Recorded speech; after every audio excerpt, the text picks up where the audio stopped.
Hey guys, welcome back to T-Bone's Tech. In today's video, we are going to be reviewing the Canon 17 to 40mm F4 L lens. Now this lens is designed to work with cameras with full frame sensors like the Canon 6D series or the Canon 5D series. But if you mount this lens on an APS-C camera, we're going to have a 1.6 times crop factor, which is going to change this lens to a 28 by 64mm lens. And that's going to really take this lens out of the ultra wide angle and more into the standard zoom lens. So to demonstrate this, we have a couple of sample pictures. This first picture was shot with a full frame camera at wide open at 17mm, and then this picture was shot with the exact same lens at 17mm on an APS-C camera. And here we can see it's a dramatic difference. It's zoomed in much more than the full frame. If you're looking for a good wide angle lens for APS-C cameras, I definitely recommend the Canon 10 to 18mm lens. This lens is more affordable and will actually give you true wide angle pictures. So this is actually one of Canon's best-selling lenses, the 17 to 40mm lens. And there's a couple reasons. One, the price tag. This lens is very affordable and it's one of the cheapest L lenses to get into. I love shooting this lens at 17mm because you can really capture some nice deep landscape shots, and it's still very sharp when zooming into the middle of the frame. Autofocus on this lens is extremely fast and silent. It just comes right into focus just like you'd expect with any L lens. As far as weight goes, this lens is relatively lightweight, coming in at 16.8 ounces. And the overall build quality of this lens is very good. Taking a look at the back of the lens, we can see it is an all metal mount, and there's also actually a rubber gasket which is going to be there to help make this lens weather sealed. Also back here we can see a slot to put in a drop-in filter like an ND filter or a polarizer filter. And this is actually very common to see in professional wide angle lenses. And it's really nice to see it on this lens even though the price tag is on the lower end of the wide angle spectrum. It also does have a spot for a screw-in circular filter on the front of the element, and that size is going to be 77mm, which is a very standard size. The fastest available aperture on this lens is going to be f4, and it is a nice consistent aperture. So when shooting at 17mm, you can shoot at f4, and when you zoom all the way to 40mm, you're again still shooting at f4.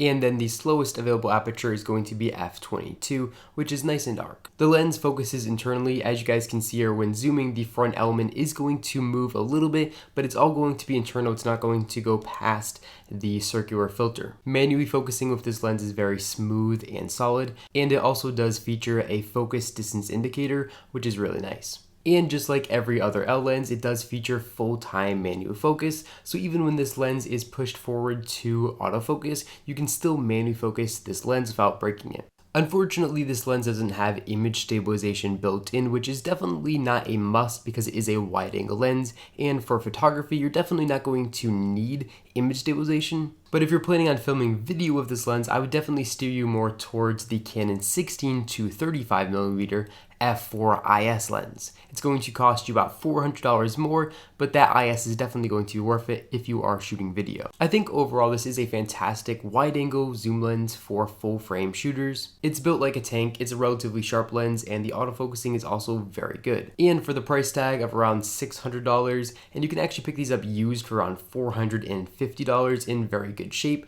it's really hard to go wrong. And I wouldn't be worried about buying a used version of this lens because they are so reliable and so strong. So for current pricing and availability, I will leave a link in the description down below where you guys can check out this lens on Amazon, new or used. Alright, and now it's time to get into the sample pictures where we go in and pixel peep the image quality of this lens at different apertures.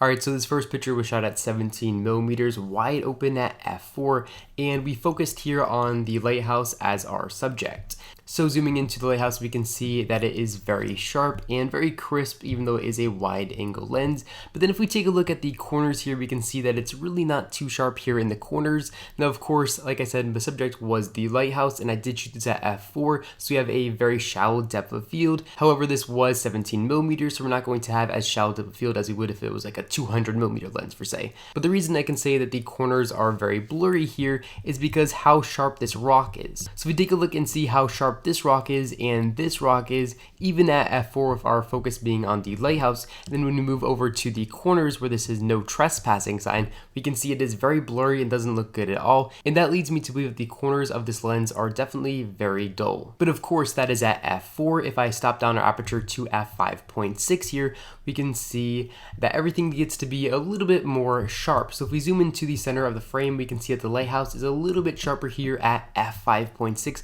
f5.6 is kind of the sweet spot of this lens.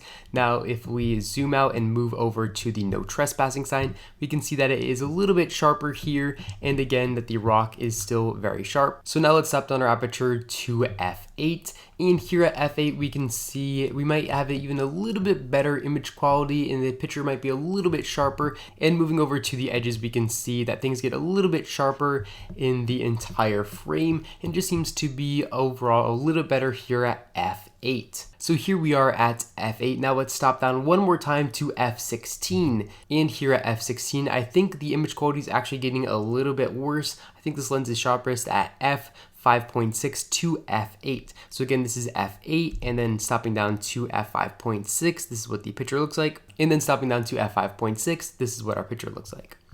Alright, so that's 17 millimeters. Now let's take a look at this lens at 40 millimeters, zooming in all the way. So here we are at 40 millimeters, and here we can see the edges of the frame aren't quite as sharp as the center here. The center here is very sharp, and again, the corners are still a little bit, dull. They're not really the best. This picture was shot at f4, so let's stop down our aperture and take a look at f5.6. And this picture was shot at f4, and now let's stop down our aperture to f5.6. And here at f5.6, we can see we definitely gain a little bit of detail here in the rocks and a little bit of sharpness overall. Now let's stop down to f8, and again, the whole picture seems to get a little bit sharper and brighter than definitely f4, and maybe a little bit sharper than f8. And then stopping down our aperture one more time to f16, we can see that the whole picture probably gets a little bit duller than it did at f8. Alright, so zooming into the center of the frame, we can see what this picture looks like at f4, and f4 is very sharp here on our subject, which is the lighthouse. So the center of the frame is definitely very sharp at f4.